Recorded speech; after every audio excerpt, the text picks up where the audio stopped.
வணக்கம் மக்களே, நான் உங்கள் சரண்யா அரசு வண்டி. இன்றைக்கி நம்ம வீட்டில் என்ன குழம்பு பார்த்தீங்கன்னா முட்டை குழம்பு.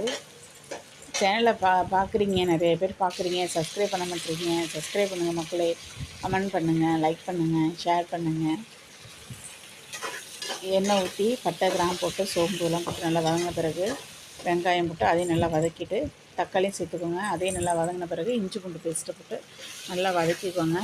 அடி பிடிக்காமல் பார்த்துக்கோங்க. நல்லா வதக்கின பிறகு புதினா, கொத்தமல்லி, கருவேப்பிலை இதையும் நல்லா வதக்கிக்கணும். இதோட என்ன சேர்க்குறீங்கன்னா மல்லித்தூள். நம்ம வீட்டில் மல்லித்தூள் முடிஞ்சிச்சு, அதனால் நான் கடையில் தான் பாக்கெட் வாங்கி தனித்தனியாக ஒன்றா போட்டு செஞ்சேன். இல்லைன்னா அரைச்சி வச்சுருந்துச்சுன்னா அதை ஒன்றா போட்டுக்கலாம். மல்லித்தூள் கொஞ்சம் போட்டுக்கோங்க, தேவையான அளவு போட்டுக்கோங்க. இதுக்கப்புறம் சீரகத்தூள் அதுவுமே கொஞ்சமாக போட்டுக்கோங்க, இல்லைன்னா சீரகம்லாம் ரொம்ப வாடை வந்துடும், அப்புறம் குழம்பு டேஸ்ட் இருக்காமல் போயிடும். ஆனால் இப்படி வச்சு சாப்பிட்டா நல்லாயிருக்கும். இப்படி வச்சு சாப்பிட்டீங்கனாலுமே நல்லாயிருக்கும். இது சோம்புத்தூள்.